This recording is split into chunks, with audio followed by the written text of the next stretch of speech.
MLB DFS picks Friday, June 28th. Interesting slate. The top tier pitchers are facing top tier offenses. So we will discuss the mid to cheap priced pitchers that are in favorable matchups that have been pitching well. And we will start with Bailey Ober. Bailey Ober has benefited from facing Oakland in back-to-back starts, tallying 18 strikeouts, 10 strikeouts in his last outing, 9 innings pitched, just 2 earned runs. Now he benefits again from facing a Seattle team that strikes out 28% of the time against right-handed pitching at Seattle. That will be the place to go. Mitchell Parker, another favorable matchup in a favorable pitcher's ballpark. He doesn't strike out a lot with a 7.1 K per nine, but he doesn't walk batters either. And that's been the big transition from him, where he has become not just a prospect, but a part of the Nationals' future. They got a lot of really good pitchers coming up, young guys in that rotation. Very interesting. Parker wasn't really in that mix, but then last season he stopped walking guys, and he has continued that from the minors to the majors, and that's really been all the difference. It's not super amazing stats, but he's just a straight quality pitcher getting it done. He faces Tampa, 25% K rate, 131 ISO. We get a favorable ballpark. Yeah, they're hitting a little better of late, but really good pitcher against a team that has not hit lefties.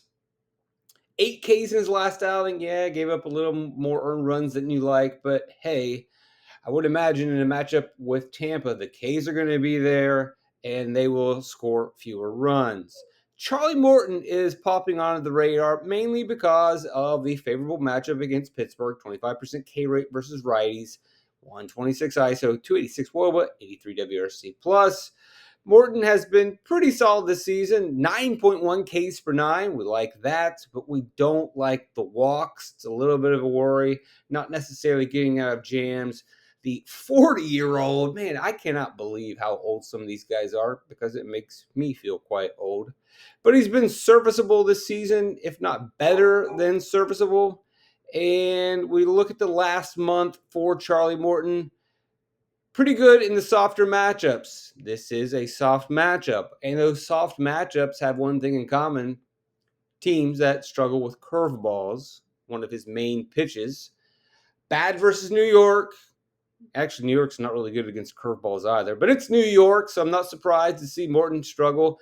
And then for whatever reason, in 2 games over the last month with Washington, he just couldn't get past them. Now, if you look at the matchup with Pittsburgh, they are not good against curveballs. So if he has benefited from teams that can't hit the curve, then Morton definitely going to be on our radar. Skipping down to Albert Suarez. What a tremendous story this is.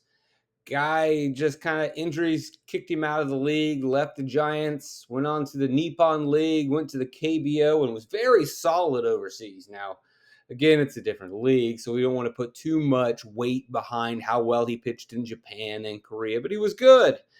Then he had a little bit of injury issues, was released, and then assigned a minor league deal with Baltimore. Any team could have had this guy.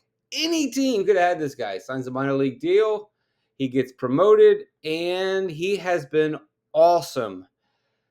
And I know the reaction is like, I don't know if he can keep this up. I don't know if he can maintain these numbers. He's not really striking a lot of guys out. His walk rate, 3.7, not very good. But 0.3 home runs per nine through 53 innings.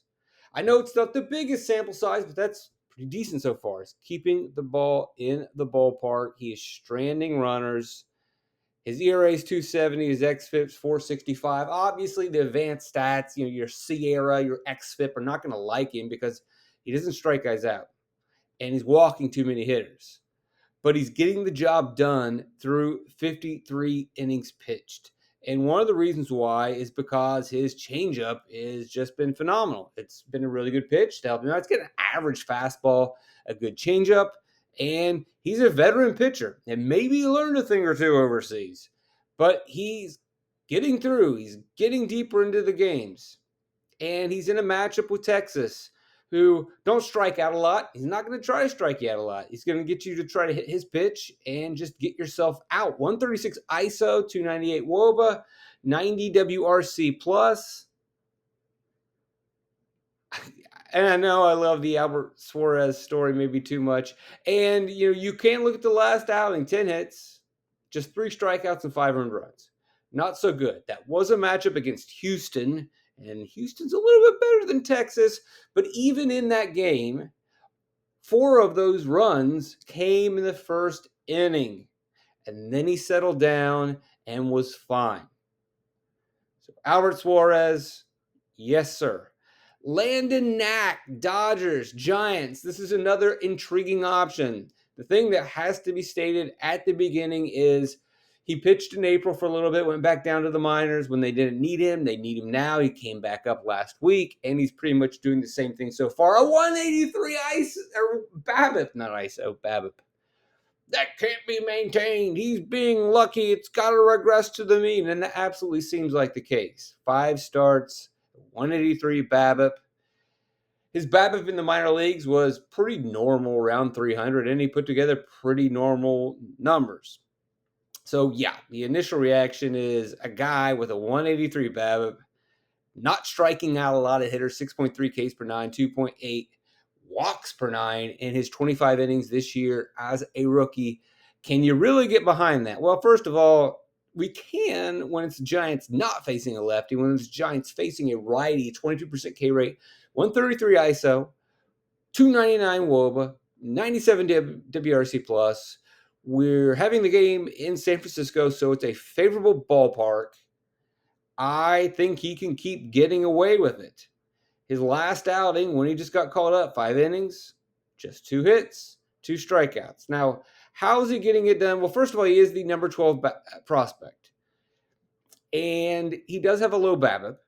He also has faced some pretty soft matchups. So if you want to fade this one, by all means, I get it. He's not their top prospect. Seems pretty good. But they did call him up because of injury. The BABIP is scary, and he has faced some weak teams. But in defense of the dude, his spin rate is pretty solid. He has a very good change and a very good curveball. Now, the problem with that, San Francisco has been good against changeups and curveballs, but obviously not that good if they have a 97 WRC plus against right-handed pitching. Okay, but Knack is going to be a place where I have real, and he's probably going to get run support. So, again, he's done it in 5 games. Why can't he do it one more time against the Giants? Why would now be the time where the wheels fall off the wagon? He is absolutely limiting hits. He has found a way to make it work. He found a way to make it work in the minors. They didn't just call up some rando, and he is their number 12 prospect. There are pitchers that can perform the smoke and mirrors tasks, so why not? Dakota Hudson, favorable matchup against the White Sox, 23% K rate, 124 ISO, 273 WOBA, 75 WRC plus against right-handed pitching. Super cold over the week. Dakota Hudson, you get a Colorado pitcher outside of Colorado, you're intrigued. Are his numbers good? Absolutely not. 2-10 on the season. K rate is almost lower than the walk rate. That's scary. That's frightening. Not straining runners. How could we possibly recommend this guy? Well, the reason why you could, and also why you couldn't, but let's go over the could first, is that in Colorado, he has an 8.58 ERA. Okay. But when he goes on the road, Dakota Hudson, a 3.07 ERA. Now, you're going to say, yeah, but he's pitching in Chicago. And Comerica, I know it's not Comerica anymore, is a hitter's ballpark. So, yes, there will be issues with that. And there could be concerns. But it still is the Chicago White Sox. And if you're looking for savings, because we're going to have plenty of bats on a full entire slate. And we know that more than a handful of these offenses are going to go off. So you're going to need to be a little bit cheap at pitching. Dakota Hudson could be those savings. We're not asking for a lot. And he's been better on the road. And he's facing one of the weakest offenses in baseball. Sure, we would love to face, Miami at Miami. That would be great, but that's not the case. This is something we can consider. Andrew Thorpe in that same game. I know the ballpark is a concern, but Thorpe is probably better than what the stats suggest. Number 6 prospect for the White Sox. Double A earlier this year, jumps up after going 7-1 with a 1.35 ERA. Bounced back in his last start. 6 innings pitched, 5 Ks, just 2 hits, no earned runs. We like that. The walks are a little high. The control issues are a little high. When you're only striking out 5.7 to 6.9, now obviously his K rate's going to be much lower when he is walking a bunch of batters. And as his control comes down, or maybe stabilizes and the walks come down, hopefully, then the Ks are going to go up. If then, yeah, and buts, we understand. A lot of it happens because, or a lot of it has to do with the bad outing against Arizona, which really shouldn't have been a bad outing. One of his best pitches is the changeup, and Arizona ranks dead freaking last against changeups. But when you have command issues, it doesn't matter how good your changeup is. It doesn't matter how bad a team is against the changeup. You throw balls, you get walks, you get behind in the count, you got to go back to your fastball, and then good luck, Chuck. Other than that, bounced back in his last start. Favorable matchup against Colorado, a 26% K rate, 139 ISO, 80 WRC plus.